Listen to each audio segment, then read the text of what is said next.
Good evening and thank you for joining us. I'm Riley McManus.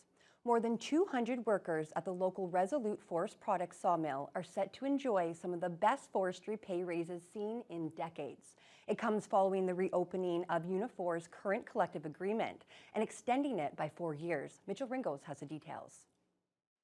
Members of Unifor Local 5025 have voted in favor of the new deal that extends the existing contract by 4 years to September 2028. It means the 200-plus Unifor members at the sawmill on Darrell Avenue will receive an average pay increase of 24% over the life of the collective agreement, plus improvements in various benefits. This includes all the provisions of Unifor's Eastern Canada pulp and paper pattern deal that was reached last spring and ratified by workers at other Resolute operations. Northern Area Director for Unifor, Gary Bragnello, says this will help set a standard for other mills looking for a new contract. I know other mills that are trying to get the pattern that was set in the east. Some are achieving it and some are just underneath it. It depends on what the local, what their local talks are doing, right? But the pattern set, this will actually help other places out. Bragnello says the contract extension also provides substantial improvements in language, and with long-term stability, it will boost the ability to retain and recruit talent at the Thunder Bay sawmill. He also says inflation has had a big impact on his members and their families, and this new contract is just what they needed heading into the holidays. It's like a Christmas present, right? You know, you're coming out in the first of the month following ratification, the trades get $2.50 and the operations get $1.25. Plus then next year, they've got their 2.5% increase, right? So, and they got one in September. So it's really good timing, right? And it'll help quite a bit. Mitchell Ringos, TBT News. Thunder Bay OPP provided an update today regarding a multi-vehicle collision on the Thunder Bay Expressway Friday evening that led to serious injuries. 3 cars were involved in the crash, which occurred between John Street and Oliver Road. 2 people were rushed to hospital, but OPP could not provide any updates on their condition. That section of the expressway remained closed to all traffic until early Saturday morning. OPP say there have not been any charges laid yet. Thunder Bay City Council will meet this evening with a big decision surrounding the upgrades at Fort William Stadium. The price tag for the project has risen, and city staff are recommending council award the $4.9 million contract to LTL Contracting Limited. The rehabilitation includes replacing the rubber track and artificial playing field, which have reached end of life. Part of the project would also include a brand new LED scoreboard. Mayor Ken Boshkoff says he's in favor of the work, stressing that the community benefits are clear. I see it as an energizing project. When people see that we're investing in this type of thing, then you get more users and more participation and more spectators, and that helps to build a community. So it's a worthwhile investment in health. The city won't bear the full cost of the project, as the province is pitching in $1.2 million and FedNor contributed $500,000. 5G cellular service is coming to Thunder Bay in the new year. TVTel announced today that the first of their 5G towers will go live in early January, with coverage gradually rolling out across the city and a planned expansion to other regional markets by the end of next year. We'll have a start with 25 sites in the core commercial areas of the city, including the healthcare and higher education sectors, with a plan to continue to make investments across 35 more sites in Thunder Bay, and then also in the region for Dryden and Kenora throughout 2023 as well.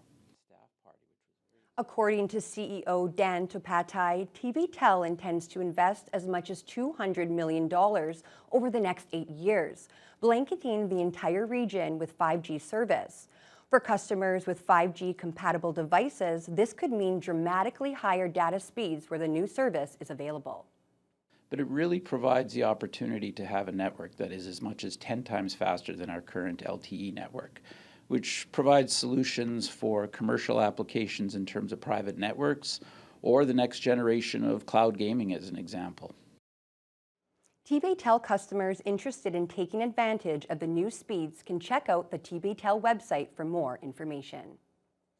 Webequie First Nation and Ring of Fire Metals signed an agreement recently that moves the community one step closer to formally supporting the Eagle's Nest mining project. The company hopes they'll have the first mine up and running in that region, while for the community, this represents a chance at prosperity. Lee Noonan has more. The Memorandum of Understanding establishes a process by which Webequie and Ring of Fire Metals will develop another agreement which would formalize the First Nations' support of the mining project. Chief Cornelius Wabas says this MOU doesn't mean a final commitment to supporting the project and that they will first need to look at what would be included in the next agreement.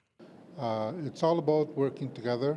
It's all about developing a partnership agreement, a relationship agreement, which will include our youth, women and elders from our community, and also practically the whole community. Martin Falls First Nation has also signed an MOU with Ring of Fire Metals. According to CEO Stephen Flewelling, getting those two communities on board is a key step for the company. The two most important communities to us, which are the communities that are developing the road network as the proponents, and they're the most impacted and closest communities to the Ring of Fire. So they're our priority right now, but we'll definitely talk to other communities as required going forward. Flewelling says the timeline for moving the mine project forward will depend on getting the Martin Falls and Webequie access roads approved. Both road projects are at the environmental assessment stage. For Wabas, moving forward with the mining development is about improving economic prospects for Webequie. It would mean, prosperity, working relationship, opportunities, job opportunities, and also benefit sharing, and hopefully things will start to improve in our community. They're very motivated to advance development and improve the living standards in the community, and that means both in terms of the mining projects and the road developments. The next step for Webequie will be to strike up a committee of community members to work with Ring of Fire Metals and determine what they're looking to see from the company. Lee Noonan, TBT News. The province has announced a program it says will encourage new licensed childcare spaces for those in most need. The government For too long, childcare was inaccessible and entirely unaffordable for so many Ontario families. Parents have said the cost of childcare was equivalent to their mortgage, sometimes more. Many mothers said that they were forced to choose between working or having a child at all. The government is launching a $213 million grant program for new and existing operators. The grants will prioritize regions with historically low rates of space availability. The province says it'll look at demographics, social economic indicators, and existing licensed childcare capacity when determining where new spaces will be allocated. The initiatives are part of a $13 billion agreement signed with the federal government in March. Diving Canada and hometown high diving champion Molly Carlson are calling on Thunder Bay residents to open their homes to 4 members of Ukraine's junior high diving team. The organization hopes to offer the junior athletes a refuge in the city and to support them in fulfilling their diving dreams. Lee Noonan has the story. 15-year-old Nelly Chukovinskaya is the first ever women's junior high diving world champion. She earned that title on the 12-meter platform in Montreal earlier this month, but she can't take home the gold. The Ukrainian athlete can't go home at all. We just hosted a group of the team from Ukraine in Montreal of youngsters, the juniors. These are all 17 and younger. And towards the end of the competition, the coach spoke to me and said, "We can't return to Ukraine." Chukovinskaya and her 3 teammates, aged 12 to 17, have been living in Croatia under the guardianship of their coach. Now, Diving Canada wants to bring the 4 young athletes and their coach to Thunder Bay. These kids haven't seen their parents in 8 months because they're out pursuing their passion, and they took this opportunity with Oleg, the coach, to, do I want to stay with my parents and in Ukraine and suffer through that, or do I take on this challenge and go with one passionate coach and commit to this dream? For champion high diver Molly Carlson, the Thunder Bay Diving Club feels like a home. Well, I grew up hours on end in that pool just training, and it was my safe place, you know? So I think for these kids to see a 10-meter platform in the middle of Canada, you know, it's freezing cold, but you get to walk in every day and still have these facilities is a dream. It was a dream to me growing up. Both Carlson and Geller, who coached the Thunder Bay Club to national championships, started their careers here. And in between the local diving scene and the large Ukrainian population, they feel this city would be an ideal home away from home for the young athletes. But they also think the athletes and their coach have a lot to bring to Thunder Bay. These are very accomplished youngsters, very dedicated, very committed, and I think to have that kind of role model around changes your perspective entirely. Diving Canada is looking for 3 to 4 local families to open their homes to the athletes for the rest of the season. Interested parties should contact Thunderbolts assistant coach Andy Ritchie. We're asking the folks of Thunder Bay to consider whether we can do something very tangible, very meaningful, very direct for an individual, for a youngster who will change their life. Lee Noonan, TBT News. After a 3-year hiatus, members of the Portuguese Association of Thunder Bay were able to gather once again at the Portuguese Cultural Center this weekend. Longtime member Julio Gomes spoke at the reopening celebration for the facility on Maple Ward Road. It's very exciting to have so many people in the building. It's wonderful that we're able to be open again to welcome members of the Portuguese community as well as the Thunder Bay community at large.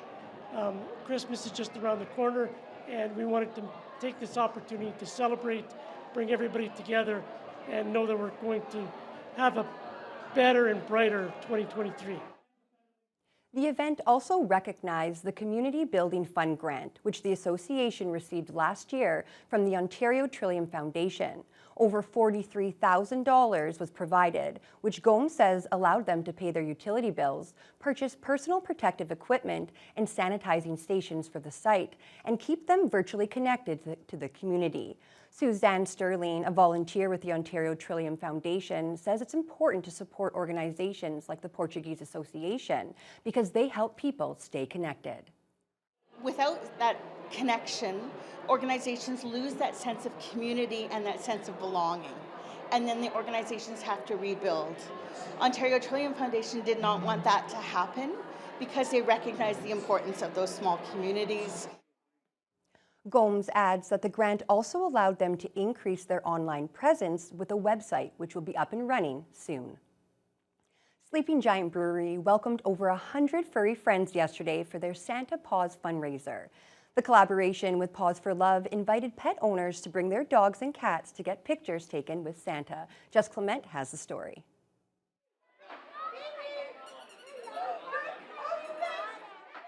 For the first time since the pandemic, the brewery was crowded with pets who were eager to meet Santa and each other. The event saw plenty of cats and dogs, with many furry friends dressing up in their best outfits for the pictures with jolly old Saint Nick.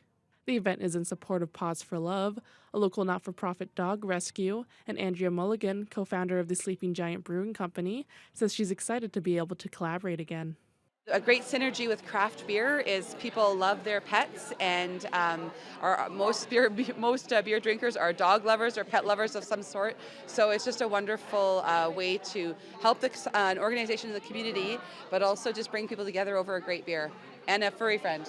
It's been absolutely wonderful. The last time we had over 100 people come with their animals. It was amazing, and it's just fun. People get together, they enjoy. Drink a good beer, and then we go from there. The event brought together pet lovers of all ages, and we spoke to some pet owners who said they were happy to come by and support Paws for Love. Yeah, we actually foster with Paws for Love, so we wanted to come and support them, and I loved seeing all the dogs. I also kind of hoped we might see a dog that we fostered before, so a whole bunch of reasons to come. And Calla loves meeting new dogs, so we wanted to bring her so she could say hi. Attendees were also able to meet Mac and Daisy, 2 8-week-old puppies who were both microchipped, vaccinated, and ready for their forever home. Residents who are interested in adopting any of Paws for Love's dogs or just want to support the organization can find more information on their website. Jessica Clement, TBT News. Well, that definitely is an event I would love to be at. I think, Fiona, I'm speaking for both of us there. But back to weather now. Last night was fairly chilly, and today kind of kept with that. It really did. We had a low of -15, a wind chill of -22. Now, that's not extreme by any means, but compared to what we had been experiencing for the last week, that's quite a shock to the internal system. But during the day, we really didn't warm up very much. We topped out with a high of -12, wind chills continuing to hover around -15, and that's with light periods of snow popping up in some parts of the city. Fortunately, although the winds were from the northwest, so far they have been fairly light. Now, to the west, Fort Frances had a much colder night. They saw temperatures hit -30, and that's not even factoring in wind chill. Right now, they're under cloudy skies, -16, and a wind chill of -22. A little bit cooler and a little bit more snowfall as you head up into Red Lake at -19. They have a wind chill of -24. Similar temperatures in Sioux Lookout, Armstrong, Pickle Lake, Big Trout Lake. Slightly milder in Greenstone. Winds are very light at this hour at -17, and wind chills are again hovering around the -21, -22 range under mostly cloudy skies. Marathon at -14, and Sault Ste. Marie just -5 Celsius. It feels like -9, but they've got some nice wintry snowfall happening at this hour. Now, here in the city of Thunder Bay, it's actually not going to get much colder than it already is at this time. We're sitting at -12, where it's going to drop maybe a degree to -13, but the wind chill is going to hit -20 overnight as the winds start to pick up, and we could see up to 10 centimeters of snow. And then after that, we have some very cold air pushing into southern portions of the prairies, into northwestern Ontario, and into the northern states. And it is going to be very cool over the next few days. I'll have more details on that later on in the news hour. Thank you so much, Fiona. Well, tragedy last night coming from a condo building in the Toronto area where at least 6 people were shot, including the suspected gunman. We'll have those details for you as your Monday news hour continues. 3 victims were members of the condominium board, but the motive for the shooting remains part of this very complicated and very fluid investigation.